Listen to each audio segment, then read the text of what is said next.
Informasi pertama kami di Sapa Indonesia Malam, Timnas Jepang saudara siap bangkit usai dikalahkan Australia. Sejumlah pilar utama yang diistirahatkan di laga terakhir dipastikan bermain seperti pemain Liverpool, Wataru Endo.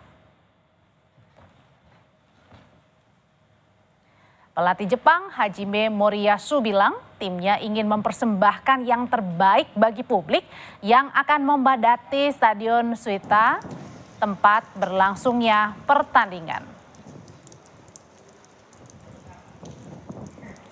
Menurut Hajime, tantangan di lini belakang Indonesia adalah menembus pertahanan yang digalang oleh bek Venezia, Jaitses.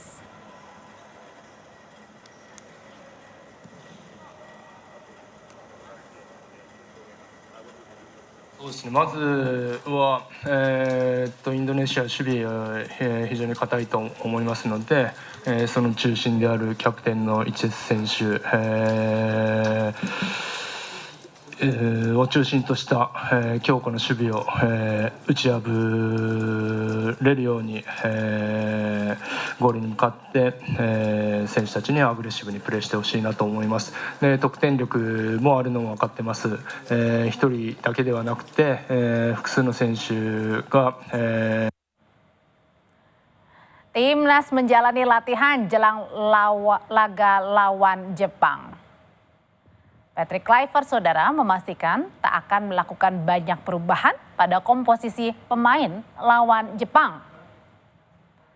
Kluivert memastikan anak asuhnya ini dalam kondisi yang baik dan penuh percaya diri serta siap tempur meski memiliki waktu istirahat yang minim.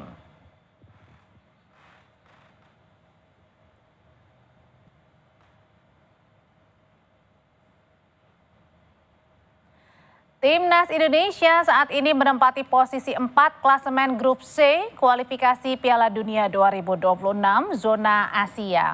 Sementara Jepang yang sudah memastikan lolos ke Piala Dunia memuncaki klasemen. Hasil lawan Jepang tak akan memengaruhi timnas yang sudah memastikan tiket kualifikasi Piala Dunia babak keempat.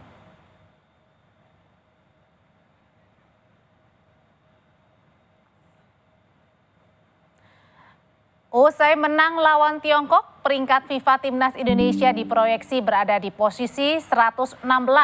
Jika skuad Garuda mengalahkan Jepang, diprediksi akan membawa anak asuh Kluivert ini ke posisi 110 FIFA.